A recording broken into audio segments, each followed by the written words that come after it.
Hey everyone, welcome back to my YouTube channel. My name is Shefali and today's video is going to be very important for all the 10th graders out there. Okay?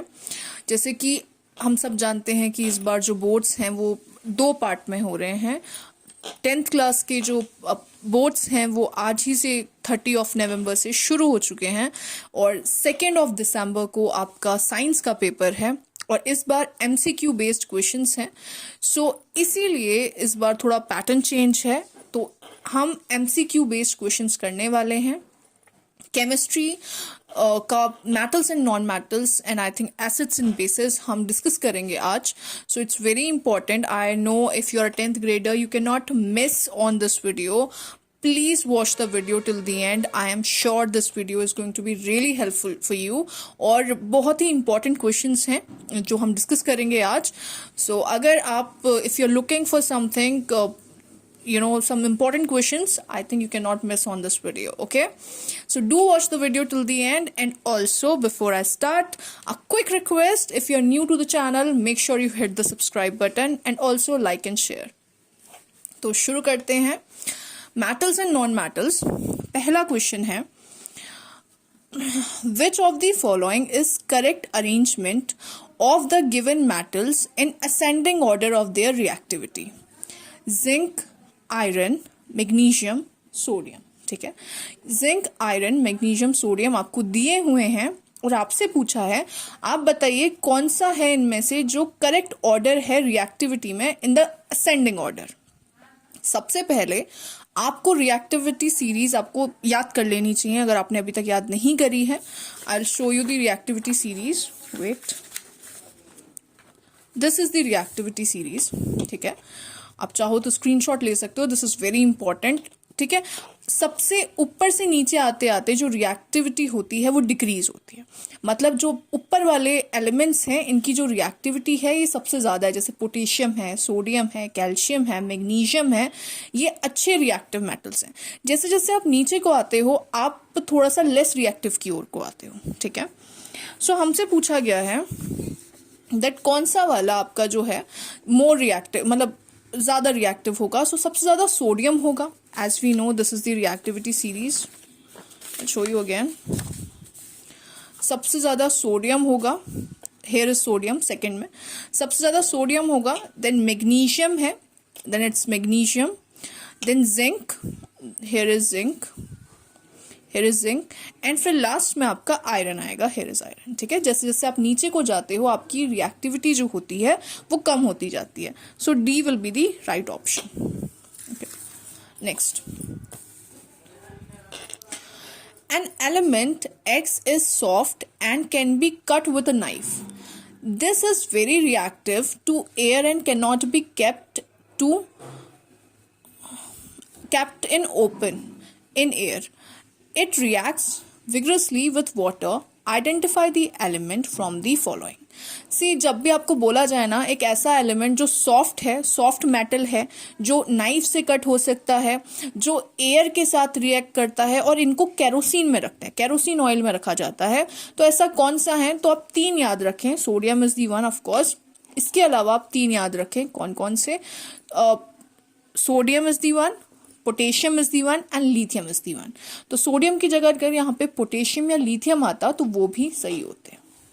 Okay, next, reaction between X and Y forms compound X and Z and X loses electron and Y gains electron. Which of the following properties is not shown by Z? कौन सी ऐसी property है जो Z नहीं दिखाएगा? So see, X और Y. X क्या है? जो आपका इलेक्ट्रॉन लूज करते हैं.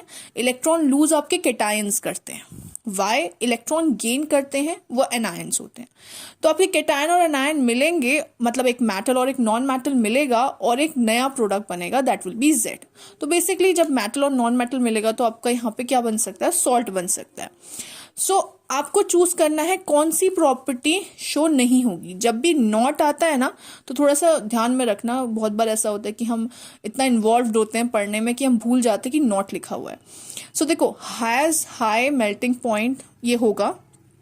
Insoluble in water.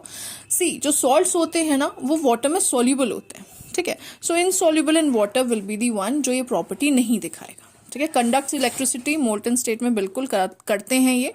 Occurs as solid तो हार्ड होते हैं, तो हाँ सॉलिड में भी अकर करते हैं। What happens when dilute sulfuric acid is poured on silver plate? Poured on the silver plate, ठीक है। What happens when dilute sulfuric acid is poured on silver plate? So see, dilute sulfuric acid का formula होता है H2SO4। Dilute sulphuric acid जो है जब इसको पोर करोगे आप सिल्वर प्लेट में तो क्या चेंजेस आएंगे, क्या चीज होगी? So there will be no reaction taking place. Remember, कोई भी रिएक्शन टेक प्लेस नहीं करती। जब concentrated sulphuric hot concentrated sulphuric acid के साथ अगर यहाँ पे डाइल्यूट की जगह हॉट कॉन्सेंट्रेटेड सल्फ्यूरिक एसिड आ जाए सिल्वर प्लेट में तो वो रिएक्ट करता है, तो वहां पे चेंज आते हैं, वहां पे सल्फर डाइऑक्साइड की गैस बनती है, ठीक है। लेकिन डाइल्यूट सल्फ्यूरिक एसिड आपका सिल्वर प्लेट के साथ रिएक्ट नहीं करता। Remember the thing. Chemical formula of rust is this will B Fe2O3.XH2O। अगर आपको अच्छे मार्क्स लाने हैं केमिस्ट्री में तो बहुत इंपॉर्टेंट है कि आप जितने भी फॉर्मूलेस हैं जैसे कि एसिड बेसिस हैं या जैसे कि एसिड बेसिस में जो सॉल्ट वाला टॉपिक है जिसमें आपके सोडियम बेकिंग सोडा है, ब्लीचिंग पाउडर है, प्लास्टर ऑफ पेरिस है, ये सारे फॉर्मूलेस आप अच्छे से याद कर लीजिएगा क्योंकि इसमें से एक क्वेश्चन मोस्टली चांसेस हैं कि आएगा ही आएगा। A metal which is exist in liquid state at room temperature। सो देखो पूरी पीरियोडिक टेबल में जो आपके दो ही ऐसे एलिमेंट्स हैं जो रूम टेम्परेचर पे लिक्विड स्टेट में रहते हैं। एक होता है आपका एक नॉन मेटल है जो ब्रोमाइन है जिसका एटॉमिक नंबर 35 होता है, और एक होता है मर्क्यूरी इज Hg और इसका ये मेटल है, ओके। अगर यहाँ पे नॉन मेटल आता तो ब्रोमाइन आ जाता, उसका एटॉमिक नंबर 35 होता है। मर्क्यूरी इज Hg और इसका एटॉमिक नंबर 80 होता है। Do remember that.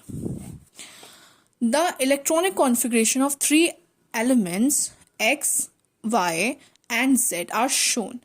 X is 2, 2,4, Y is 2,8,1, Z is 2,8,7.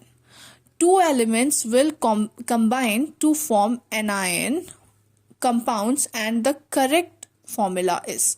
तो कौन सा मतलब ये कंबाइन करेंगे दो एलिमेंट्स और इनमें से कौन सा फॉर्मूला सही है ये आपको बताना है। सो सी हम कैसे इसे करेंगे, लेट मी शो यू। सबसे पहले हम क्या करते हैं, यहाँ पे x लिखते हैं, यहाँ पे y, यहाँ पे z, ठीक है। ये k शेल है, L then M then and so on, इतने से हमें इतना ही चाहिए। k में है इलेक्ट्रॉनिक कॉन्फ़िगरेशन x का इलेक्ट्रॉनिक कॉन्फ़िगरेशन है 2,4, y का इलेक्ट्रॉनिक कॉन्फ़िगरेशन है 2,8,1 एंड z का इलेक्ट्रॉनिक कॉन्फ़िगरेशन है 2,8,7। ओके, सो ये इलेक्ट्रॉनिक कॉन्फ़िगरेशन है। अब आप देखो कैसे बनेंगे एलिमेंट्स। क्या फर्स्ट वाला बन सकता है? तो लेट्स सी, फर्स्ट वाला है x2y, ठीक है, मतलब x और y से बन रहा है। तो x क्या है, x में आउटर मोस्ट में कितने वैलेंस इलेक्ट्रॉन है 4, तो 4 के लिए तो वैलेंसी भी 4 ही रहेगी, ठीक है। एंड y लिया है, y में आउटर इलेक्ट्रॉनिक कॉन्फ़िगरेशन क्या है 1, तो 1 के लिए तो वैलेंसी भी 1 ही रहेगी, ठीक है। हम क्रॉस मल्टीप्लाई कर देते हैं, दिस विल बी XY4। तो ये तो XY4 बनना चाहिए था, X2Y नहीं। x और y के बीच में XY4 बनना चाहिए था, X2Y नहीं, तो ये वाला तो होगा नहीं, ठीक है। Let's see, let's move to the next one, YZ। क्या YZ बन सकता है? Let's see, Y and Z। Y के लिए आउटर मोस्ट में क्या है इलेक्ट्रॉनिक इलेक्ट्रॉन्स कितने हैं 1 है, तो वैलेंसी क्या रहेगी? Valency will be 1।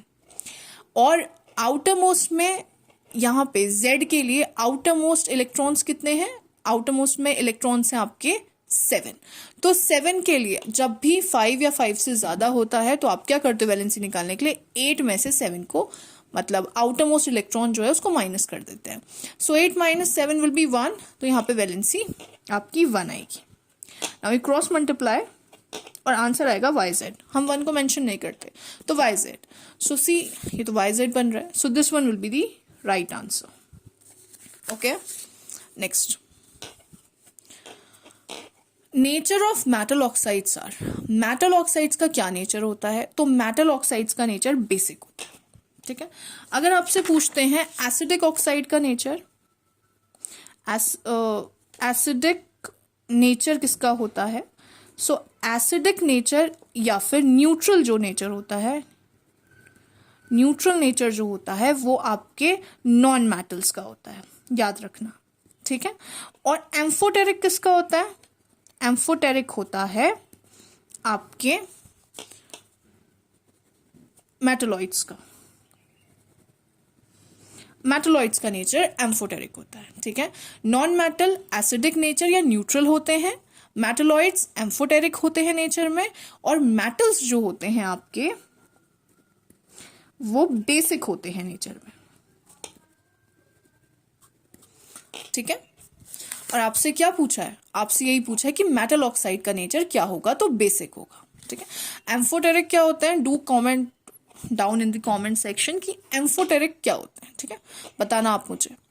The colour of aqueous solution of zinc sulphate as observed in the laboratory is, तो जिंक सल्फेट का जो कलर होता है वो क्या होता है? That is colourless, zinc sulphate is colourless. Next, which of the following are not ionic compounds, कौन से हैं जो आयोनिक कंपाउंड्स नहीं हैं? KCl है, HCl है, CCl4 है, NaCl है। तो देखो इसमें ऑप्शन देखो, KCl और NaCl ये तो आयोनिक कंपाउंड्स होते हैं, ठीक है, क्योंकि ये क्या कैसे बनते हैं? ट्रांसफर ऑफ इलेक्ट्रॉन से बनते हैं, ठीक है ना। ट्रांसफर ऑफ इलेक्ट्रॉन जब टेक प्लेस करता है, जैसे कि KCl की अगर मैं बात करूं, पोटेशियम आपका 19 होता है, हाँ पोटेशियम आपका 19 होता है, दिस विल बी KLm, ठीक है। 2 8 और ये 9 19 हो जाएगा यहाँ पे पोटेशियम, यहाँ पे ये 8 होगा and KLm this will B 1, ठीक है, 18। सो सी ये ऐसे 19 हो गया। क्लोरीन आपका, ये पोटेशियम मेटल होता है, आपको पता होगा आपको। क्लोरीन इज 17, कैसे भरता है? 2 8 एंड 7, ठीक है। सो ट्रांसफर ऑफ इलेक्ट्रॉन, यहाँ पे क्या होता है? पोटेशियम के पास 1 electron and chlorine has 7 electrons, ठीक है, 1 2 3 4 5 6 7 इलेक्ट्रॉन्स। 8 बनाने हैं क्लोरीन को, तो पोटेशियम इसको ट्रांसफर कर देता है अपना electron, potassium becomes positive 1 and chlorine become negative. तो KCl ये आयोनिक है, और इसी तरीके से NaCl भी आयोनिक कंपाउंड है, लेकिन हमें बोला है नॉट आयोनिक। नॉट आयोनिक कौन हुए? जो कोवलेंट हुए। और कोवलेंट कंपाउंड्स कौन से होते हैं? जो शेयरिंग ऑफ इलेक्ट्रॉन से बनते हैं, जैसे कि CCl4 है। I'll show you, जैसे कि CCl4 is, suppose CCl4 carbon has has atomic number 6, so Kl 2 and 4, तो आउटर मोस्ट इलेक्ट्रॉन कार्बन के पास 4 हैं एंड क्लोरीन, ठीक है, क्लोरीन का भी इलेक्ट्रॉनिक कॉन्फ़िगरेशन बनाया था हमने, 7 होते हैं क्लोरीन के पास आउटर मोस्ट इलेक्ट्रॉन्स। सो अगर आउटर मोस्ट इलेक्ट्रॉन्स क्लोरीन के 7 हैं, तो आप इस तरीके से पहले फिल कर दो। सी शेयरिंग होती है यहाँ पे, ठीक है ना, ट्रांसफर ऑफ इलेक्ट्रॉन्स नहीं होते, इस तरीके से शेयरिंग होती है। तो शेयरिंग की वजह say that is the reason कि यहाँ पे क्या बनते हैं? कोवलेंट बॉन्ड्स बनते हैं, कोवलेंट बॉन्ड्स। और कोवलेंट बॉन्ड बनने की वजह से आपका जो CCl4 है एंड HCl है, ये दोनों ही क्या हैं? कोवलेंट बॉन्डिंग दिखाते हैं, तो ये नॉट आयोनिक कंपाउंड्स है। सो B ऑप्शन आपका सही होगा। नेक्स्ट सेक्शन B है, ठीक है, इसमें भी आपको चूज करना है which one will be the correct option. So which of the following are most malleable metals, which of the following are most malleable metal. जब मोस्ट मेलिएबल की बात आती है तो आप हमेशा गोल्ड की ओर जाएं, ओके। डक्टिलिटी की भी बात आएगी तो आप गोल्ड ही बोलोगे। अच्छा, आप डू टेल मी कि मेलिएबिलिटी और डक्टिलिटी क्या कौन सी प्रॉपर्टीज होती हैं? मेटल्स की प्रॉपर्टीज हैं, ये तो सबको पता है, लेकिन क्या है इस प्रॉपर्टी, मतलब क्या होती हैं ये properties? So comment down on the comment section. Which of the following pair will show displacement reaction? Displacement reaction कौन सा पेयर दिखाएगा इसमें से? देखो, डिस्प्लेसमेंट सिर्फ वो दिखाते हैं, मतलब कौन कौन सा मेटल इसको डिस्प्लेस करेगा, दूसरे मेटल्स को डिस्प्लेस करेगा। तो हमेशा जो मेटल हाईली रिएक्टिव होता है वो ही दूसरे मेटल को डिस्प्लेस कर सकता है, वो ही उसे रिप्लेस कर सकता है, ठीक है। तो लेट्स सी, इसके लिए आपको अगेन रिएक्टिविटी सीरीज की मदद लेनी पड़ेगी। सो this is iron metal, Fe है और यहाँ पे कॉपर सल्फेट है, Cu है। तो यहाँ पे Fe है और Cu है। तो Fe और Cu में आपको पहले ये देखना पड़ेगा कि कौन सा ज्यादा रिएक्टिव है, ठीक है। तो आयरन ज्यादा रिएक्टिव होता है, ठीक है, आयरन ऊपर आता है, सी ये रहा आयरन, ठीक है, आयरन ऊपर आता है और कॉपर नीचे आता है। और अभी मैंने आपको बताया कि इन दी स्टार्ट ऑफ द वीडियो हमने डिस्कस किया था कि जो ऊपर रहते हैं ये ज्यादा रिएक्टिव होते हैं, जैसे जैसे आप नीचे को जाओगे रिएक्टिविटी डिक्रीज होती है। तो आयरन जो है वो ज्यादा रिएक्टिव है एज कंपेयर टू कॉपर। तो इसका मतलब क्या आयरन कॉपर को डिस्प्लेस कर देगा? तो यस, आयरन कॉपर को डिस्प्लेस कर सकता है। तो first will be the right option, ठीक है। अगर हम दूसरे ऑप्शंस को कंसीडर करें, जैसे कि एल्यूमिनियम है और यहाँ पे मैग्नीशियम क्लोराइड है, ठीक है। एल्यूमिनियम जो होता है वो लेस रिएक्टिव होता है देन मैग्नीशियम। देखो हम रिएक्टिविटी सीरीज में देखते हैं, वेयर इज एल्यूमिनियम, ये रहा एल्यूमिनियम, ठीक है, और इसके ऊपर मैग्नीशियम है, ठीक है ना। तो मैग्नीशियम ज्यादा रिएक्टिव है देन एल्यूमिनियम। तो मैग्नीशियम एल्यूमिनियम मैग्नीशियम को डिस्प्लेस नहीं कर पाएगा, ठीक है। Next option, FeSO4 and FeSO4 solution and silver metal, इसका भी यही है, जो सिल्वर होता है वो तो बहुत ही लेस रिएक्टिव होता है। यही रीज़न है कि हम सिल्वर, गोल्ड, प्लेटिनियम, इनको हम अपने ज्वेलरीज हैं उसमें यूज़ करते हैं, ठीक है। AgNO3, Ag इज आपका सिल्वर होता है Ag, तो silver nitrate solution and copper metal. Again copper जो होता है वो आपका लेस रिएक्टिव रहेगा देन Ag, तो ये डिस्प्लेस नहीं कर पाएगा इसको। वेट अ मिनट, इसमें ये वाला चलेगा।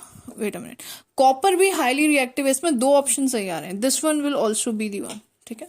दोनों ही ऑप्शन सही है, CuSO4 और AgNO3 ये दोनों ही डिस्प्लेस हो जाएंगे, क्योंकि कॉपर जो है वो ज्यादा रिएक्टिव है देन AgNO3। ऐसे ही आयरन जो है वो CuSO4 से ज्यादा रिएक्टिव है, तो दोनों ही राइट ऑप्शन है, ठीक है। And elements react with oxygen to give a compound with a high melting point. This compound is also soluble in water. The element is likely to be, तो जो element है ये कौन सा होगा? सी एक element है जो ऑक्सीजन के साथ रिएक्ट करता है और हाई मेल्टिंग पॉइंट है इसका, ठीक है, और ये soluble है पानी में, soluble in water, so ये कैल्शियम रहेगा। Calcium will be the right option. Next है सेक्शन सी, ये एजर्शन एंड रीजनिंग के क्वेश्चंस हैं आपके। ऑप्शन ए बोलता है आपको, मतलब जो भी आप इसमें चूज करोगे, ऑप्शन ए होगा कि एजर्शन और रीजनिंग दोनों ट्रू होंगे। आर जो होगा करेक्ट एक्सप्लेनेशन होगा एजर्शन का, ठीक है। या तो बी ऑप्शन है आपका, वो ये बोलता है कि both assertion and reason are true, but जो रीजन है वो करेक्ट एक्सप्लेनेशन नहीं होगा एजर्शन का। सी ए ट्रू होगा लेकिन बी आर आपका फॉल्स होगा। डी बोलता है ए फॉल्स होगा लेकिन आर ट्रू होगा। सो लेट्स सी, हम देखते हैं किस तरीके से क्वेश्चन करेंगे। सो एजर्शन क्या है आपका, ionic compounds have high melting and boiling points, ये आपका एजर्शन है। रीजन है आपका a large amount of energy is required to break the strong inter ionic attraction in ionic compounds. देखो, पहला आपका एजर्शन बोला है ionic compound have high melting and boiling point, ये बात तो सही है। आयोनिक कंपाउंड्स में जो मेल्टिंग एंड बॉइलिंग पॉइंट होता है वो बहुत ज्यादा हाई रहता है। और क्यों रहता है, उसका रीजन इन्होंने दिया है, a large amount of energy is required to break the strong intermolecular ionic attraction in the ionic compounds. बिल्कुल सही बात है, ये दोनों ही सही है, इसका करेक्ट एक्सप्लेनेशन है, रीजन सही दिया है इन्होंने इसका। So A will be the right one, इसके लिए ए ऑप्शन सही रहेगा। Both reason and assertion are true, ठीक है, और ये रीजन जो है करेक्ट एक्सप्लेनेशन है एजर्शन का। सेकंड है, एजर्शन बोल रहा है आपको gold, silver, platinum are metals which are used for making jewelleries. ठीक है। गोल्ड, सिल्वर और प्लेटिनियम ऐसे मेटल्स हैं जो यूज करे जाते हैं ज्वेलरी बनाने के लिए। रीजन है gold, silver and platinums are very expensive metals. तो देखो एजर्शन तो सही है कि gold and silver and platinums हम यूज करते हैं ज्वेलरी मेकिंग में, ठीक है। ये ज्वेल्स जो हम पहनते हैं वो इन्हीं के होते हैं, लेकिन इसका रीजन इन्होंने ये दिया है क्योंकि ये बहुत एक्सपेंसिव मेटल है। तो इसका रीजन ये नहीं होना चाहिए कि बहुत एक्सपेंसिव है। इसका रीजन क्या होना चाहिए? तो इसका रीजन ये होना चाहिए कि ये जो मेटल्स होते हैं ये बहुत ही लेस रिएक्टिव होते हैं, और यही रीजन है कि हम इन्हें यूज करते हैं ज्वेलरीज के लिए, ठीक है ना। सो इसका होगा A and R no, A and R दोनों ट्रू नहीं है। It is A is true but R is false. A तो ठीक है लेकिन आर जो है यहाँ पे 4। अच्छा, platinum are very expensive in metals. Wait, दोनों ही ठीक है, लेकिन हम यहाँ पे ये बोलेंगे कि R is not the correct explanation of A. Expensive तो होते हैं, that is true. So B रहेगा यहाँ पे ऑप्शन आपका। दोनों सही है, दोनों are, both are true, but R is not the correct explanation of A, ठीक है। थर्ड है आपका iron nails changes the colour of copper sulphate solution when kept dipped in the for 30 minutes, ठीक है। Iron nails changes the colour of copper sulphate solution when capped dipped in it for 30 minutes. तो जो iron nails होते हैं वो अपना colour change कर देते हैं कॉपर सल्फेट की सॉल्यूशन में अगर उन्हें डाला जाए for a time of 30 minutes, तो वो अपना कलर चेंज कर देते हैं। ये एजर्शन है आपका, ऐसा बोला जा रहा है, विच इज ट्रू। सही बोल रहे हैं ये, this is true, A is true. तो इतना तो पता चल गया कि ए ट्रू है। अब रीजन देखते हैं इसका। Copper being more reactive reacts with iron nails. देखो बोल रहे हैं कॉपर ज्यादा रिएक्टिव है देन आयरन। आयरन नेल्स में Fe है, तो कॉपर ज्यादा रिएक्टिव है Fe से, विच इज फॉल्स, ठीक है। ये सही नहीं है। देखो आयरन ये रहा, ठीक है, आयरन कॉपर से ऊपर आता है, तो आयरन ज्यादा रिएक्टिव है देन कॉपर। तो इसका मतलब ये आपका जो थर्ड वाला है उसका एजर्शन तो सही है लेकिन रीजन उसका करेक्ट नहीं है। तो अगेन ऑप्शन आपका क्या चलेगा? अच्छा, ये फॉल्स है। So this is A is true but R is false, तो ये सी जाएगा। C will be the right option. Okay, now अब है केस स्टडी बेस्ड क्वेश्चंस हैं आपके यहाँ पे। Answer the following questions reading the above paragraph. So आप ये पैराग्राफ पढ़ लेना, मैं सीधे क्वेश्चन में जा रही हूँ। What is the process called which makes surface of metal dull and faded?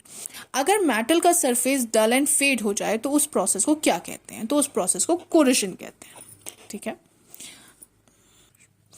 So next question is, ये वाला क्वेश्चन छोड़ दे हैं हम। Metals can be protected from corrosion by, metals can be protected from corrosion by, so क्या process है metals को protect करने की कोरेशन से? सो वॉशिंग, क्लीनिंग है, हीटिंग है, पेंटिंग एंड गैल्वनाइजिंग है, या नन ऑफ द अबव है? So painting and galvanising is the right process, ठीक है। ये आपके राइट ऑप्शन है। सेकेंड क्वेश्चन है, ये आपका रिएक्टिविटी सीरीज में बेस्ड क्वेश्चन है। एज आई टोल्ड यू, जो ऊपर रहते हैं मेटल्स ये सबसे ज़्यादा अच्छे रिएक्टिव हैं। जैसे जैसे आप नीचे को आते हो इस सीरीज में, लेस रिएक्टिव की ओर को आप आते हो, okay. So least reactive metal is sodium, copper, gold. Platinum में सबसे लीस्ट रिएक्टिव कौन है? सो सी Au दिया है आपको सबसे लास्ट में, gold. So gold is the least reactive, सबसे कम रिएक्ट करता है, and this is the reason कि गोल्ड को हम ज्वेलरीज में यूज करते हैं, ठीक है। Now complete the following equation. Zn plus HCl, Zn plus HCl आपको क्या देता है? सी Zn जो है ज्यादा रिएक्टिव है H से, तो यहाँ पे आपको क्या देता है? ZnCl2। Zinc chloride plus H2 की गैस निकलती है आपकी, ठीक है। Au प्लस HCl, Au क्या होता है आपका? Au गोल्ड होता है आपका, ठीक है। गोल्ड प्लस HCl, तो गोल्ड प्लस HCl में नो रिएक्शन होती है, देयर इज नो रिएक्शन, ठीक है, क्योंकि गोल्ड आपका बहुत लेस रिएक्टिव होता है तो इसलिए डिस्प्लेस नहीं करेगा। Next, A copper plate is dipped in silver nitrate solution. The result observed is, एक कॉपर प्लेट है जो डिप करी गई है सिल्वर नाइट्रेट सॉल्यूशन में, ठीक है, AgNO3 के सॉल्यूशन में वो डिप करी गई है। सो रिजल्ट जो ऑब्जर्व्ड होगा वो क्या होगा? सिंस कॉपर जो है वो प्लेट को डिप करा गया है AgNO3 में, और कॉपर क्या है? कॉपर ज्यादा रिएक्टिव है देन Ag, सिल्वर से ज्यादा रिएक्टिव होता है कॉपर। तो यहाँ पे हम बोलेंगे कि wait a minute, silver is displaced by copper, तो सिल्वर जो होगा वो डिस्प्लेस हो जाएगा कॉपर से, क्योंकि कॉपर जो है वो हाईली रिएक्टिव है देन सिल्वर। आप बहुत इंपॉर्टेंट है रिएक्टिविटी सीरीज के क्वेश्चन, तो प्लीज आप इसको थोड़ा सा मेमोराइज करके जाना पेपर में। Last is sodium is stored in kerosene oil because it is least reactive metal. It is very reactive metal and explode when it comes in contact with air. So second one will be the right option. ठीक है। So अब जो next chapter है, chapter number 2 chemistry का, acids and bases and salts, तो हम इसके भी कुछ क्वेश्चंस डिस्कस करेंगे which are very important. Okay, so पहला क्वेश्चन है आपके सामने, plaster of Paris is prepared from. So plaster of Paris किस चीज से प्रिपेयर किया जाता है? लाइमस्टोन से, स्लैग लाइम से, क्विक लाइम से, या गिप्सम से? So gypsum is the right answer. Okay, plaster of Paris जो होता है वो गिप्सम से आपका ऑब्टेन किया जाता है। What is the formula for gypsum? तो CaSO4.2H2O जो होता है वो गिप्सम का फॉर्मूला होता है। याद रखिएगा, जब आप गिप्सम को हीट करते हो 100 डिग्री, ये इक्वेशन आप याद रखना फॉर प्लास्टर ऑफ पेरिस, ये है CaSO4.2H2O, दिस इज गिप्सम। इसको जब आप हीट करते हो 100 डिग्री सेल्सियस पे, ठीक है, मतलब 373 केल्विन पे, जब आप इसे हीट करते हो तो आपको प्लास्टर ऑफ पेरिस मिलता है, प्लस 1.5 H2O जो होता है वो निकल जाता है। ठीक है, CaSO4.half H2O ये आपका प्लास्टर ऑफ पेरिस का, POP भी बोलते हैं इसे, इसका फॉर्मूला है। कुछ इस तरीके से भी कभी कभी आ जाता है CaSO4.H2O, यहाँ पे ट्वाइस लग जाता है। सो दोनों ही फॉर्मूले बिल्कुल सही हैं, ये दोनों ही फॉर्मूले आपके प्लास्टर ऑफ पेरिस के हैं। So gypsum is our right answer. Next is a solution react with crushed eggshells to give a gas that turns lime water milky. The solution contains, solution में क्या है? तो HCl है, solution contains HCl। ये NCERT का ही question है, if I'm not wrong, check कर लेना आप। एंटाएसिड्स कंटेन, एंटाएसिड्स क्या होते हैं? एंटाएसिड्स होते हैं जो एसिडिटी जब हमें कॉज होती है उसको कम करते हैं, रिड्यूस करते हैं, वो एंटाएसिड्स होते हैं। तो एंटाएसिड क्या कंटेन करते हैं? Weak base, weak acid, strong base, strong acid. See, weak acid और स्ट्रॉन्ग एसिड तो होगा नहीं, क्योंकि एसिडिटी ऑलरेडी पेट में प्रेजेंट है, वो आप दोबारा से एसिड तो खाओगे नहीं। तो स्ट्रॉन्ग बेस या वीक बेस में से जो वीक बेस है वो आपका राइट आंसर है। ठीक है, स्ट्रॉन्ग बेसिस जो होते हैं वो भी आपका थोड़े कोरोसिव होते हैं, तो इतना अच्छे नहीं होते नेचर में, इसीलिए वीक बेस आप याद रखना। The correct statement regarding universal indicator is, ठीक है, तो ये जो यूनिवर्सल इंडिकेटर है जो आपको ये बताता है कि कौन कितना एसिडिक है, ठीक है, यूनिवर्सल इंडिकेटर जो आपको बताते हैं थ्रू कलर, कलर के थ्रू वो ये बताते हैं कि कौन कितना एसिडिक है, वो आपको कलर चेंज दिखाते हैं, उससे आपको पीएच पता चलता है। तो क्या स्टेटमेंट, कौन सा स्टेटमेंट करेक्ट है? It is an indicator having pH 7, नहीं, तो ये तो नहीं, क्योंकि अगर pH 7 होता है तो आप कलर क्या आता है? ग्रीन कलर आता है, और किसका होता है वो? प्योर वाटर का। ठीक है, तो ये तो नहीं है। It is an indicator having pH 7, 7 से ऊपर और नीचे भी रहते हैं pH। It gives blue colour at pH 3, तो नहीं, ये भी नहीं है, क्योंकि ब्लू कलर आपको दिखता है जब बेसिक सॉल्यूशन होता है। ठीक है, it becomes colourless at pH 7, तो कलरलेस नहीं होता, as I told you, green colour दिखाता है ये pH 7 पे। It gives orange colour at pH 3, तो ये वाला सही है आपका, ऑरेंज कलर दिखाता है। ओके, ये देखिए, this is your natural universal indicator, और इस तरीके से आपको यहाँ पे pH 3 पे ऑरेंज कलर दिखेगा। ठीक है, ब्लू कलर अगर कभी भी आए तो ब्लू कलर आप हमेशा याद रखना, ब्लू कलर हमेशा बेस पे चलता है। 7 से ऊपर, मतलब अगर pH 8, 9, 10, 11, 12, 13, 14 तक आता है तो ये बेसिक होते हैं, और अगर आपका pH 7 से नीचे जाता है, लोअर वैल्यू आती है, जैसे 1, 2, 3, 4, 5, 6, तो ये आपके एसिडिक होते हैं। नेक्स्ट 5th है, an aqueous solution turns red litmus solution blue. Excess addition of which of the following solution would reverse the change. ठीक है, मतलब एक एक्वस सॉल्यूशन है जो रेड लिटमस को ब्लू करता है। रेड लिटमस को अगर ब्लू करता है तो इसका मतलब बेसिक सॉल्यूशन होगा वो, क्योंकि आपको रेड लिटमस ब्लू आपको बेसिक सॉल्यूशन में ही मिलता है। So excess addition of which of the following, इसमें से इन ऑप्शंस में से किसका एक्सेस सॉल्यूशन रिवर्स चेंज लाएगा। मतलब अगर सॉल्यूशन बेसिक है तो रिवर्स चेंज लाना है। रिवर्स चेंज लाने का मतलब है कि उसे एसिडिक बनाना है, और अगर एसिडिक बनाना है तो hydrochloric acid will be the best option. ठीक है, next, the organic acid present in tomato is oxalic acid. ठीक है, ऑक्सिलिक एसिड जो होता है आपका टोमेटो में प्रेजेंट होता है। Bleaching powder gives smell of chlorine because it is, bleaching powder में ऑफकोर्स वो जो बहुत ही स्ट्रॉन्ग स्मेल आती है वो क्लोरीन की ही आती है, और वो क्यों आती है, because it gives chlorine on, ये रहा B, B will be the right option, gives chlorine on exposure to atmosphere. ठीक है, the reaction of metal with acid results in the formation of, जब मेटल और एसिड आपके react करते हैं तो क्या बनता है, ओनली हाइड्रोजन गैस। देखो हाइड्रोजन की गैस बनती है, लेकिन सिर्फ हाइड्रोजन की गैस ही नहीं बनती। ओनली सॉल्ट, सॉल्ट भी बनता है लेकिन सिर्फ सॉल्ट ही नहीं बनता। Both salt and hydrogen gas, तो C will be the right option. Salt भी बनता है और हाइड्रोजन की गैस भी बनती है। Next, in one of the industrial process used for manufacturing of sodium hydroxide is NaOH, और इसको कास्टिक सोडा भी कहते हैं। A gas X is formed as byproduct। अच्छा, बाय प्रोडक्ट्स क्या होते हैं? बाय प्रोडक्ट्स होते हैं जो आपका मेन प्रोडक्ट है उसके साथ जो चीजें आपकी मिली हैं उसे बाय प्रोडक्ट कहते हैं। The gas X reacts with lime water to give a compound of Y, which is used as bleaching agent in chemical industry.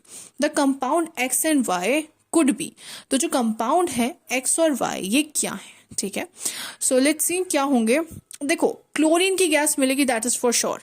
ठीक है, तो क्लोरीन की गैस हो गई, and so this will be the gas of chlorine, and Y क्या होगा, तो आपको ब्लीचिंग पाउडर मिलता है CaOCl2, ये आपका ब्लीचिंग पाउडर का फॉर्मूला है। एज आई टोल्ड यू, आप सबके फॉर्मूले याद रखें, दिस इज वेरी इंपॉर्टेंट कि आप फॉर्मूलेज स्पेशली याद रखें। 1 या 2 नंबर के क्वेश्चंस पक्का फॉर्मूले बेस्ड आएंगे। Next, chemical formula of baking soda. See बोला था मैंने आपको फॉर्मूला याद करने के लिए। सो बेकिंग सोडा का फॉर्मूला होता है NaHCO3। Next, the acid use in making vinegar is, तो कौन सा एसिड होता है जो विनेगर बनाने के काम आता है, that is acetic acid. Sulphuric acid और नाइट्रिक एसिड वैसे भी नहीं होंगे क्योंकि ये स्ट्रॉन्ग एसिड्स होते हैं। ठीक है, फॉर्मिक एसिड जो होता है ये आपको आंट स्टिंग्स में या नेटल लीफ में मिलता है, ये आपको विनेगर में नहीं मिलता। विनेगर में एसिटिक एसिड मिलता है। Next, acetic acid was added to solid X kept in a test tube, a colorless and odorless gas was evolved. Colorless और odorless gas मिली है। The gas was passed through lime water which turned milky. It was concluded that, देखो colourless and odourless gas तो carbon dioxide ही है, अब ये lime water को milky कर दे रही है, तो ऐसे कौन से सॉल्यूशन में डाली होगी एसिटिक एसिड में, तो याद रखना सोडियम बाइकार्बोनेट। ठीक है, अब sodium bicarbonate, B will be the right option, और कार्बन डाइऑक्साइड की गैस निकलेगी, ये तो पता ही है आपको, सारे ऑप्शन कार्बन डाइऑक्साइड ही हैं, आपको बस ये वाले ऑप्शंस में ध्यान देना है।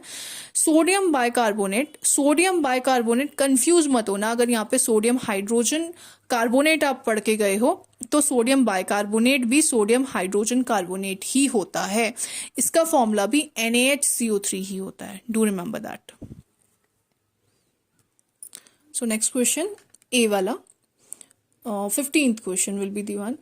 When an acid react with a metal carbonate or metal hydrogen carbonate, it gives corresponding salt water and releases which gas? तो जब मेटल कार्बोनेट या फिर मेटल हाइड्रोजन कार्बोनेट रिएक्ट करता है आपका एसिड के साथ, तो वो हमेशा आपको कौन सी गैस देता है, तो वो हमेशा आपको कार्बन डाइऑक्साइड की गैस देता है, डू रिमेंबर दैट, CO2।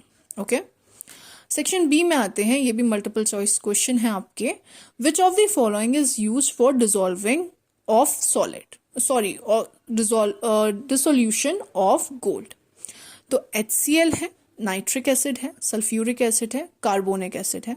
सी यहाँ पे थोड़े से जो ऑप्शंस हैं आपको, आई थिंक ये दोनों ही होने चाहिए थे एक साथ, HCl और नाइट्रिक एसिड, क्योंकि एक्वा रीजिया जो होता है वो इन दोनों के कॉम्बिनेशन से ही बनता है, ठीक है ना। और गोल्ड जो होता है वो डिजोल्व एक्वा रीजिया में होता है, ठीक है। तो दोनों ही सही है ये।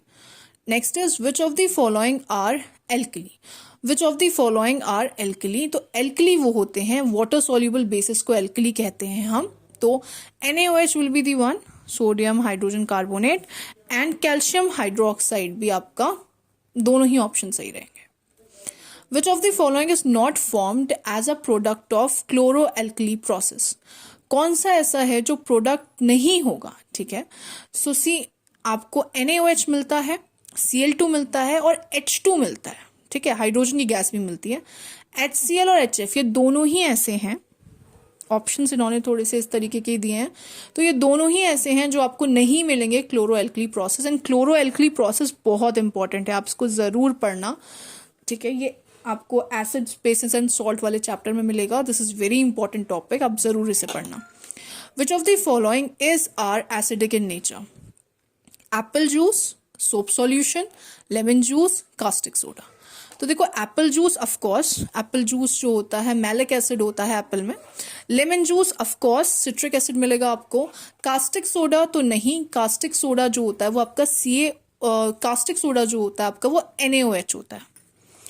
NaOH को ही कास्टिक सोडा बोलते हैं, ठीक है। अदर नेम है ये आपका सोडियम हाइड्रोक्साइड का। सोप सॉल्यूशन, तो सोप सॉल्यूशन भी नहीं, क्योंकि सोप भी बेसिक होता है, तो ये दोनों बेसिक है। सो एसिडिक आपके ये दोनों रहेंगे। Which of the following is taken और orally as a medicine in the case of hyperacidity to get relief? तो कौन सी ऐसी चीज है जो ओरली एज अ मेडिसिन आप लेते हो, ठीक है। तो यहाँ पे आपका ऑप्शन रहेगा मिल्क ऑफ मैग्नीशिया, ठीक है। मिल्क ऑफ मैग्नीशिया, वैसे इनो भी आप यूज कर सकते हो, पर milk of magnesia is the right answer, ये ध्यान में रखें। Next assertion and reasoning type questions हैं। सो फर्स्ट क्वेश्चन है एजर्शन में, phenolphthalein gives pink colour in basic solution. Reason है phenolphthalein is natural indicator. So देखो एजर्शन बिल्कुल सही है, फिनफ्थलीन जो होता है वो पिंक कलर देता है बेसिक सॉल्यूशन में। नेचुरल कलर जो होता है फिनफ्थलीन का वो आपका कलरलेस होता है, और एसिडिक सॉल्यूशन में भी ये कलरलेस ही रहता है। रीजन क्या है? रीजन दिया है कि फिनफ्थलीन नेचुरल इंडिकेटर है, तो नहीं, ये एक सिंथेटिक इंडिकेटर होता है, ओके। सो एजर्शन ट्रू है, लेकिन रीजन जो है वो आपका रॉन्ग है। So assertion is true but reason is false. तो C will be the right answer. Next, assertion की बात करते हैं। H2CO3 is strong acid. H2CO3 होता है कार्बोनिक एसिड। ये वो एसिड है जो आपको रेन में मिलता है, ठीक है ना।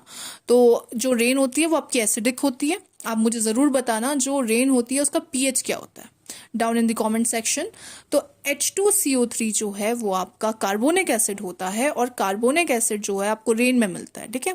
और ये क्या होता है? ये आपका मिनरल एसिड है, लेकिन आपको क्या मिलता है?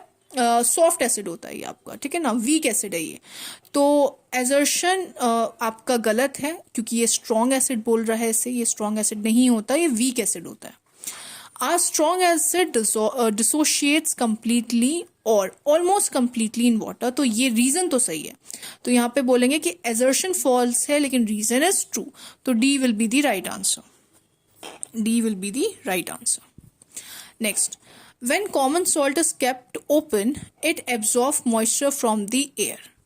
ठीक है, कॉमन सॉल्ट जब, हाँ बिल्कुल ये सही है, अगर आपको ओपन में रखोगे तो ये मॉइस्चर ऑब्जर्व कर लेता है। Common salt contain magnesium chloride. Common salt magnesium chloride नहीं, सोडियम क्लोराइड होता है, NaCl होता है, ठीक है। तो एजर्शन सही है लेकिन reason is wrong, reason is false. तो अगेन सी होगा इसका। Next is baking soda creates acidity in stomach. तो नहीं, बेकिंग सोडा जो होता है वो एसिडिटी क्रिएट नहीं करता है स्टमक में, वो तो बल्कि बेस की तरह काम करता है, ठीक है। ये लिखा है बेकिंग सोडा इज एल्कलाइन, तो yes this is true, reason is true but assertion is false, ठीक है। तो अगेन डी होगा। I hope all this questions were clear to you. अगर कोई भी doubt हो, you can ask me down in the comment section, and all the best for your examinations.